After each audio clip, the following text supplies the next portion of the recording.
Bonjour tout le monde et ravi de vous retrouver depuis Marrakech, encore une fois à l'occasion du Festival international du film.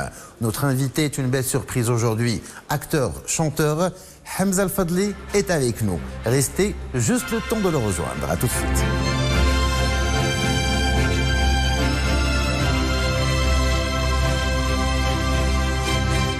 Et nous y sommes, et c'est un vrai plaisir que d'accueillir cette étoile et star montante du grand écran. On le rappelle, il captive autant, évidemment, par son talent d'acteur que par sa voix. Et c'est un plaisir de vous présenter, si vous ne le connaissez peut-être pas, et c'est un plaisir de vous le faire redécouvrir.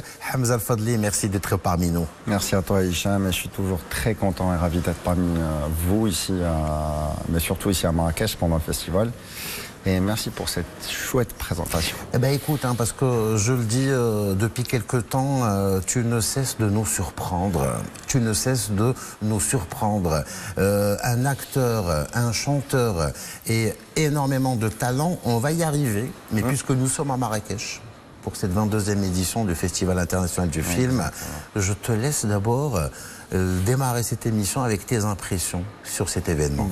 Tout d'abord, comme tu le sais très bien, Marrakech c'est ma ville de cœur. Moi je suis casablancais de naissance, mais j'ai grandi à Marrakech, donc j'ai toujours un immense faible pour le ciel bleu de Marrakech, et surtout pendant l'hiver.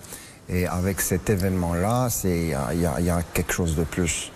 Et quoi de plus beau qu'un énorme festival international de cinéma, et avec tous ces gens qui sont invités depuis le monde entier, les artistes marocains, les artistes internationaux, les réalisateurs, les professionnels, les producteurs, et tout ça dans un bon tagine marocain. C'est juste excellent, et en tout cas pour moi je suis très content. Je suis là, c'est ma 3e participation. Et c'est toujours un plaisir de rencontrer les collègues et les confrères, et puis de découvrir de nouveaux films, des réalisateurs que je ne connaissais pas par exemple. Mais franchement, un sentiment très spécial, vraiment. Ça c'est en tant qu'artiste, en tant que Marocain, comment tu vois cet événement ? Non, mais en tant que Marocain, déjà, c'est une énorme fierté, parce que, tu m'aurais parlé de ça, bon, si tu dois tranquillement, mais bien sûr. Voilà, tu m'aurais parlé de ça il y a 20 ans, 25 ans, tu m'aurais dit, tu sais, en 2026, il y aura une année où il y aura genre le Festival international du film de Marrakech, il y aura la Cannes. Plus tard, il y aura une Coupe du Monde, genre 50 ans de la Marche Verte, et alhamdoulilah, là, il y a le monde entier qui reconnaît pratiquement que le Sahara, c'est notre territoire à nous. Donc il y a plein de belles choses en une seule année.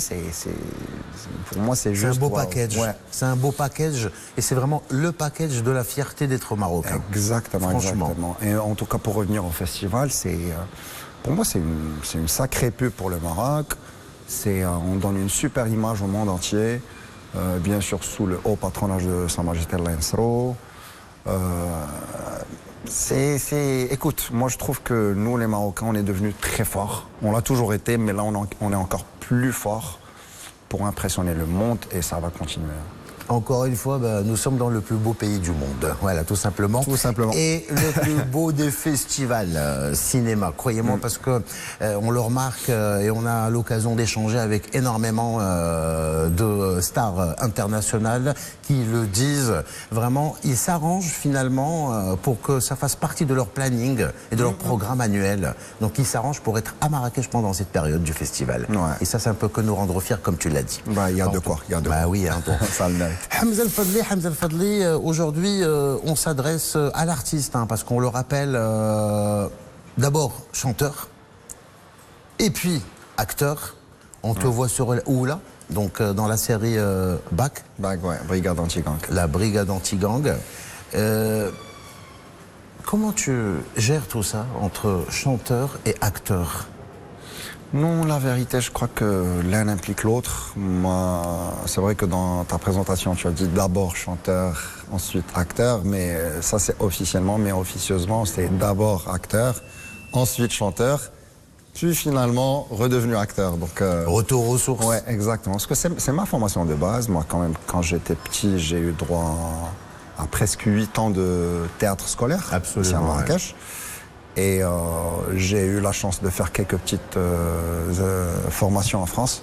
Parce que en parallèle de mes études, j'ai eu droit à quelques ateliers de théâtre à l'Université de Bourgogne. J'ai eu le plaisir de faire une petite formation accélérée au cours Florent à Paris en 2012. Et je continue à apprendre, c'est sur le terrain. T'as bien caché ton jeu finalement. Pas du tout, pas du tout.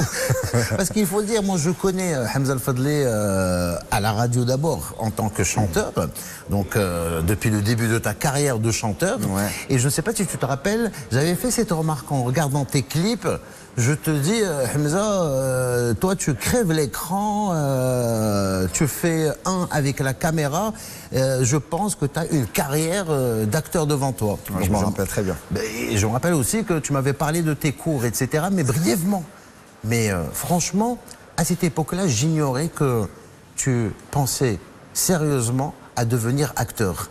En fait, moi, j'y ai toujours pensé très sérieusement. C'est juste que j'attendais le bon moment. C'est-à-dire que j'avais besoin quand même d'avoir un bon personnage à défendre. Ouais. Je voulais pas juste faire des apparitions devant la caméra. Coucou, j'ai fait ci, j'ai fait ça. Non, pas du tout. Je voulais vraiment être en totale confiance avec moi-même, avec un bon réalisateur, un bon scénario, un bon personnage à défendre. Et pour moi, jouer quelque chose qu'on n'est pas, c'est là où il y a le travail. Jouer quelque chose qui nous ressemble, il n'y a pas cette sueur. C'est un vrai challenge. Ouais. Et c'est là le challenge. Justement, tu me tends la perche. Quelle a été la rencontre? Quel a été le déclic justement pour que tu passes devant la caméra? La toute première fois, je crois que c'était en France. J'avais fait un court-métrage. Il y avait un festival qui était connu qui s'appelait le 48 Hours Film Project. Mais je crois qu'ils ont fait la première édition ici au Maroc cette année, parce que ça existe dans le monde entier depuis plus de 20 ans. C'est une sorte de festival du court-métrage. Exactement. Voilà. Et c'est un court-métrage à faire en 48 heures. C'est ça. C'est-à-dire, et tu as un tirage au sort, en fait, tu as toutes les équipes, tous les réalisateurs, il y a un tirage au sort. Tu as 48 heures pour faire un cours. Tu dois montrer cet objet, tu dois dire cette expression. Et en fait, il y a des conditions, on va dire. Et c'est là où il y a le challenge. En 48 heures, il faut trouver... faut tout tourner, tout faire la post-prod, tout. Et j'avais fait un court-métrage, mais bon, malheureusement, le nôtre, il n'était pas qualifié pour la finale, c'était à Las Vegas, je crois. Mais bon, on n'a pas eu cette chance. À Las Vegas. Ouais, mais malheureusement, j'ai pas eu cette chance. Et donc voilà, c'était ma première expérience en tant qu'acteur en France. Mais ici, au Maroc, ma première expérience, c'était la série Discreeti. Et c'était mon... Avec les frères Nasser. Exactement, voilà, ici à Marrakech.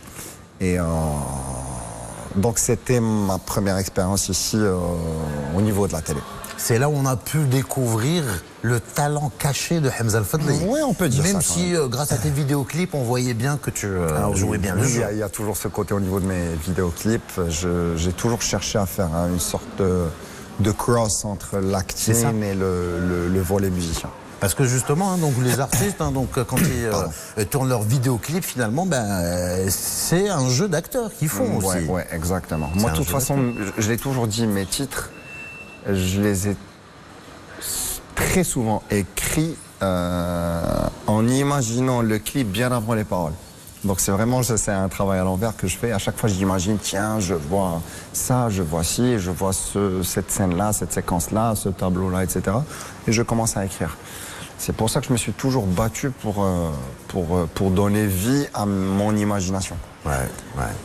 Entre parenthèses, le crâne rasé te va super bien. Merci. Parce que ce bonhomme, moi je le connais avec une belle chevelure, une belle crinière, et je le reconnais à travers sa mèche blanche, que tout le monde pense que c'est une sorte de style, mais qui non, pas du tout simplement voilà, naturel. C'est Diallah. Diallah, exactement.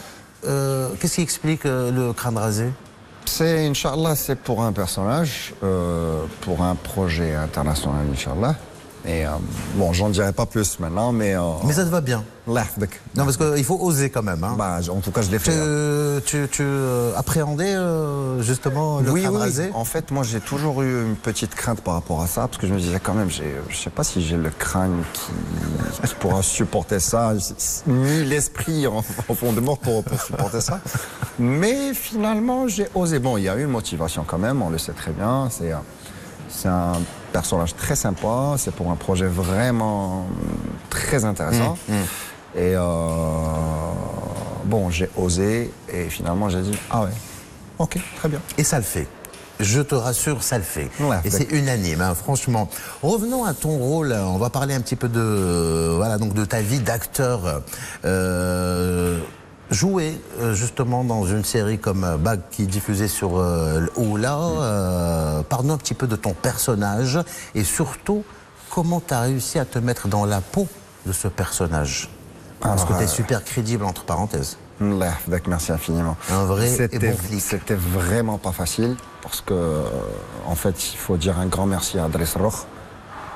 Parce que avoir cette belle vision et détecter des choses peut-être que moi j'avais pas détecté en moi.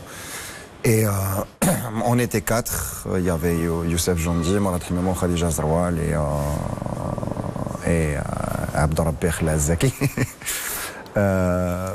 En fait, il a su extraire des choses hyper spéciales, des choses qu'en fait que nous on remarquait pas ou on sentait pas. Et il y avait le côté acting, le côté physique, c'est-à-dire on a eu quand même droit à quelques, je dirais même des cascades, on n'est pas cascadeur, tu vois.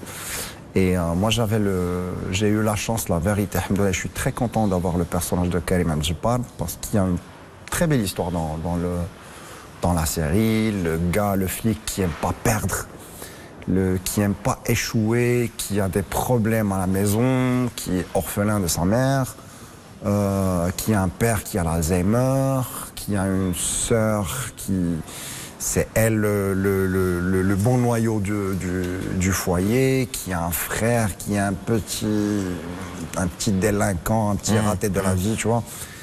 Et franchement, j'ai pris du plaisir à jouer ce personnage-là.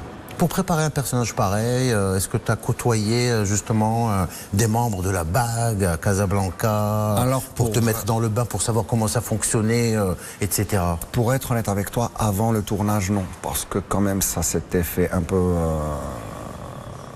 à la dernière minute, me concernant. D'accord. Parce qu'en fait, moi, j'avais un autre tournage à l'étranger. Et j'avais les cheveux longs et j'avais une grosse barbe. Mais quand j'ai rencontré Idriss, parce que en fait, il était intéressé parce qu'il ne me connaissait pas. Ouais. Mais d'un coup, il a eu quand même un intérêt. Et après, il me dit, tu sais, Hamza, il y a une problématique. Je dis quoi? Quelle problématique? Il me dit, les cheveux et la barbe. Pourquoi? Tu seras flic. Ah ouais. Donc il va falloir se raser, en fait, parce que soit la moustache, soit tu laisses un bouc. Absolument. Mais pas de barbe. Et pas de longs cheveux. Et je lui dis, tu veux me donner le scénario, je le lis. Si vraiment je kiffe le personnage, je me rase tranquille. Toi, tu fonctionnes comme ça. Ah oui. C'est-à-dire tes premiers rôles, tes premières expériences, et tu es très sélectif quand même. Oui, quand même, parce que... Moi, j'en connais qui n'auraient pas raté l'occasion comme ça et se dire, allez, je plonge. Non, oui, j'en connais, il y en a pas mal, mais la vérité, je préfère jouer des trucs qui peuvent marquer, où je vais me challenger, que faire un rôle juste... On va dire pour l'argent, pour la caméra, pour la lumière. Ça peut te briser dès le départ, comme ça peut exploser ta carrière. Mais je sais que je suis quelqu'un de très honnête et je joue avec le cœur et je sais que si je le fais, je vais être sincère. C'est le plus important. Et la sincérité, elle touche. Ça, je le sais très bien. Donc je me donne à fond et alhamdoulilah, c'était une très bonne expérience. Si c'est bon, il y a les gens qui attendent une deuxième saison. Pour l'instant, il n'y a rien de confirmé, on attend toujours. Mais en tout cas, moi, j'ai hâte. Mais tu replongerais bien dans une nouvelle expérience. Bien sûr, Voilà, bien sûr. donc, En tout cas, avec Driss. Ce personnage avec Driss oui, Arokh. avec Driss Arokh, Voilà. oui. Maintenant, comme on dit, le doigt dans le nez, je le fais, quoi. Ça t'a apporté quoi, cette expérience, franchement? Bah, la vérité, c'est sûr, ça m'a apporté beaucoup de trucs. Déjà, un premier exemple, direct après, on m'appelle pour jouer le rôle d'un flic dans une série égyptienne en Égypte. Et quand par hasard... Voilà. Quand par hasard, en fait... Et quand par hasard, je finis le tournage, mon agent qui m'appelle, parce que en fait j'ai un agent international qui est en contact avec un agent ici au Maroc. Et il me dit, tiens, tu as toujours le look de flic. Ouais.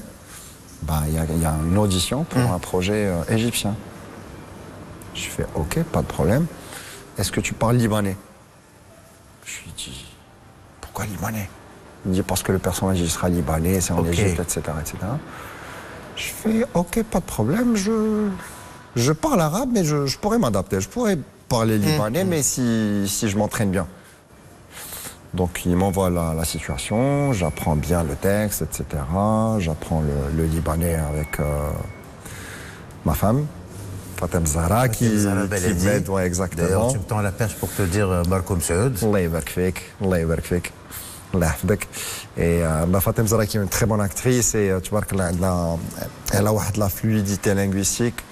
Donc elle m'a aidé un peu côté langue, tiens, on prononce ça comme ci, pas comme ça, etc. Okay. etc. On tourne la vidéo, on l'envoie. Ça n'a rien donné. Je me suis dit, bon, c'est pas grave, je vais voir le papa Marrakech. Hop, un coup de fil. Hamza, tu as été validé par le grand Tamir Mohsin en Égypte. Par la production égyptienne. Ouais, et le réalisateur Tamir Mohsin, qui est vraiment un grand réalisateur égyptien. Et je fais, waouh, on me valide, moi, Marocain, qui va jouer libanais pour l'Égypte. Oh là là, très bien. C'est cool. Donc, tout était prêt, je pars en Égypte, etc. C'était prévu qu'on joue en Égypte et au Liban. C'est juste qu'à ce moment-là, il y avait eu la guerre. C'était l'année dernière, à Gaza. Et il y avait aussi pour le Liban, Israël-Liban, et ils ont tout changé. Donc, j'étais à 2 doigts de prendre le vol, stop, pause. On va voir ce qu'on va faire. Donc ça sera plus le Liban, j'ai dit c'est mort. Et quand par hasard le réalisateur il a dit ok, c'est un acteur qui est marocain, est-ce qu'on va essayer de tourner en Maroc? Donc ils ont trouvé des compromis quand même avec des boîtes de production pour l'exécution. Exactement, donc ils sont venus tourner en Maroc. Ouais. Et finalement j'ai joué marocain. Ah finalement? Ouais. Ils ont tout chamboulé. Ils ont tout chamboulé, j'ai joué marocain et j'ai été encore plus fier on va dire. Parce que quand même, j'ai parlé marocain dans un projet égyptien en Égypte. Et alhamdoulilah, ça s'est très très bien passé. On a tourné en Égypte, puis en Maroc. T'as pas peur d'être catalogué comme ça, jouer un rôle d'un flic, on fait appel à toi dans une autre production étrangère pour jouer le flic. T'as pas peur d'être catalogué parce que ça arrive pas mal à pas mal d'acteurs, ça. Je sais très bien. Mais en es-tu conscient? Mais moi, je pense que tu as été très gentil parce que j'ai l'impression qu'on m'a catalogué dans les rôles de méchants ici. Mais puisque tu sors flic, donc de là, je suis pas encore catalogué. Mais non, pas du tout, pas du tout. J'ai pas peur d'être catalogué tant que... Tu n'y penses pas, en fait? Non, j'y pense pas. Voilà. Moi, il y a un truc qui est super important pour moi. Si le personnage est très bien écrit, j'ai pas de problème. C'est ça en fait, c'est ça. Tu n'en oublies pas pour autant ta carrière de chanteur aussi? Non, pas du tout, pas du tout. C'est juste qu'il y a une petite pause. Parce que l'acting quand même, ça te bouffe du temps, ça. Ça bouffe du temps, c'est clair. Mais non, la musique jamais de la vie. Elle est toujours là. Parce qu'il ne faut pas que tu te fasses oublier en tant que chanteur aussi. Non, pas du tout, pas du tout. Mais je prépare des choses et tu me connais très bien. Je prends mon temps. C'est ça. Ouais. Et en même temps, parlons un petit peu de tes ambitions, parce que là, on parle de rôle télé. Côté cinéma, je sais que tu as eu aussi une expérience cinéma. C'est pas encore sorti, voilà, donc on va pas rentrer dans les détails, mais ça aussi, c'est une autre expérience. Quelle est selon toi la différence entre le grand et le petit écran, ciné et télé? Alors pour moi, déjà, la grande différence qu'il y a, c'est peut-être la durée du tournage, le temps qu'on prend pour tourner une séquence. Ok. C'est-à-dire que le cinéma, c'est quand même... Il y a beaucoup de découpage, il y a des séquences à préparer. Le cinéma, je pense en moyenne, on tourne entre 4 et 6 séquences par jour, cinéma. Mais la télé, ça peut aller jusqu'à 20 séquences par jour. Waouh. Donc ça te laisse pas vraiment tu le nous fais temps. découvrir des choses qu'on ne connaît pas, nous. Ouais. Voilà. Ça te laisse pas vraiment le temps de bien préparer ou de bien jouer, enfin bien jouer, on sait pas, mais plutôt de bien assimiler la situation et la comprendre et lui donner le temps qu'elle mérite. Mais le cinéma, on a plus de temps. C'est-à-dire que le réal, il cherche vraiment à avoir le feeling qu'il imagine pour cette séquence, sachant que les gens regardent sur grand écran. Voilà. C'est-à-dire que le moindre petit détail, au niveau de tes yeux, au niveau de tes mimiques, tes grimaces, tes expressions, ton jeu intérieur, ton jeu extérieur, c'est plus visible que sur la télé. Voilà. Merci de nous expliquer ça parce que c'est très important. Et en même temps, j'ai l'impression que toi, tu ne te laisses pas en fait impressionner par tout ça. Comment tu gères tout ça? Non, franchement, je suis toujours impressionné par la caméra, ça je te le dis. Ok. Bah oui, j'ai un amour pour la caméra. Mais on dirait pas. Ah si, quand même, si. Ah, tu caches bien ton jeu? Pas du tout. Pas du tout. C'est juste qu'il faut un contexte. Tu te prépares comment, moralement, psychiquement, etc., justement? La musique. C'est-à-dire? C'est-à-dire que je suis à fond dans la musique, j'écoute la bonne musique, quand c'est des séquences un peu fortes et dramatiques, j'aime bien écouter des musiques de Hans Zimmer, par exemple, de James Horner, des trucs comme ça qui me mettent un peu dans le bain. Et tout simplement, j'aime ce que je fais. Voilà, donc je retiens Hans Zimmer, donc c'est pas mal ça, parce que pour te mettre dans le bain, surtout James Horner. J'ai une préférence pour James Horner, surtout les soundtracks de Braveheart, par exemple. Très épique, en fait. C'est très épique. Ça allume un peu la flamme à l'intérieur. C'est ça, en fait. Et ça me met dans le bain, surtout quand c'est des trucs de drame. Quand c'est des trucs de funny, je me remets un peu au Crash Test Dummies, avec le fameux Dumb and Dumber, tu vois. Bien évidemment. Donc il y a plusieurs sources de motivation que je sollicite, on va dire. C'est selon en fait ta prestation, selon ce qu'on te demande de faire. Exactement. Donc tu t'adaptes à ce mood. Donc tu as répondu, parce que j'allais te poser justement la question de comment tu te prépares, est-ce que tu as un petit rituel, etc. pour te mettre dans le bain. Là, la musique joue énormément. Oui. Du sport aussi, peut-être? Oui, aussi. T'es sportif? Écoute, je vais pas me proclamer sportif à 100% pour être honnête, mais je fais du sport. Par exemple, régulièrement? Là, par exemple, ça fait 3 semaines que je suis pas allé au sport. Ouais. Tu vois. Je te rassure, t'es pas le seul. Mais quand même, je fais du sport et c'est juste qu'avec les tournages, c'est très difficile. C'est pas évident. Avec les voyages et tout, c'est très difficile. On a du mal à garder un rythme. Mais par exemple, pour Bag,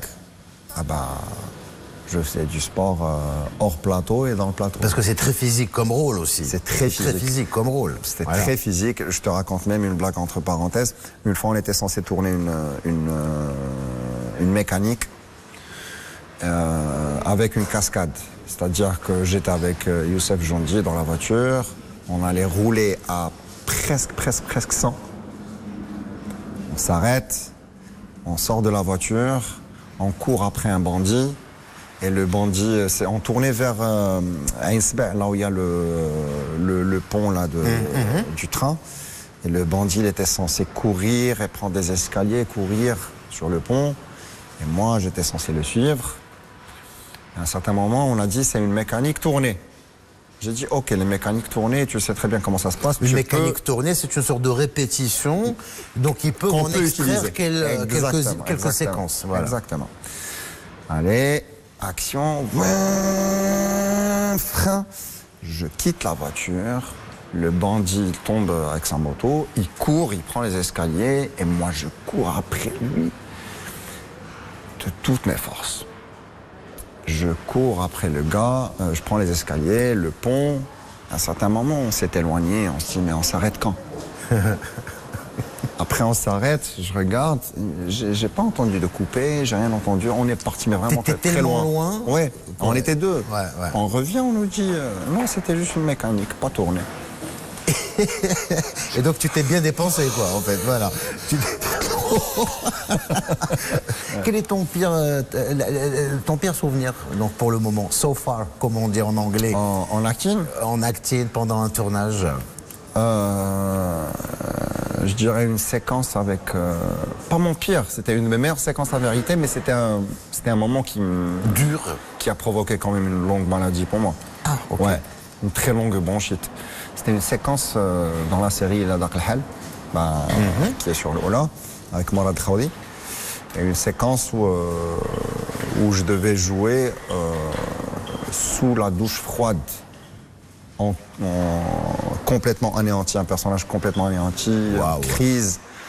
Et c'est un tournage, c'est pas une pièce de théâtre. C'est un tournage, c'est-à-dire il y a un découpage. Couper action, et t'as l'eau froide qui tombe dessus. Et c'était très très très difficile.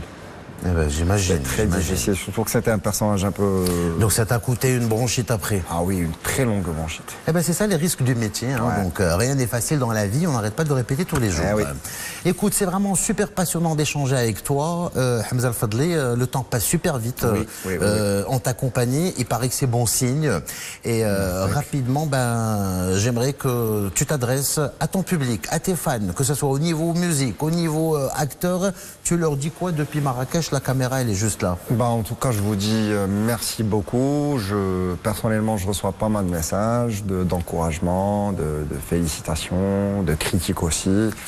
Et je vous dis, venez tous à Marrakech, venez au festival, venez encourager le produit marocain qui n'est pas Maghreb. Et en tout cas, il y a tout. Il y a de tout ici. Il y a des acteurs, il y a des musiciens, des réalisateurs, des fashion designers, il y a vraiment de tout. Et voilà, moi je serais content de vous voir ici.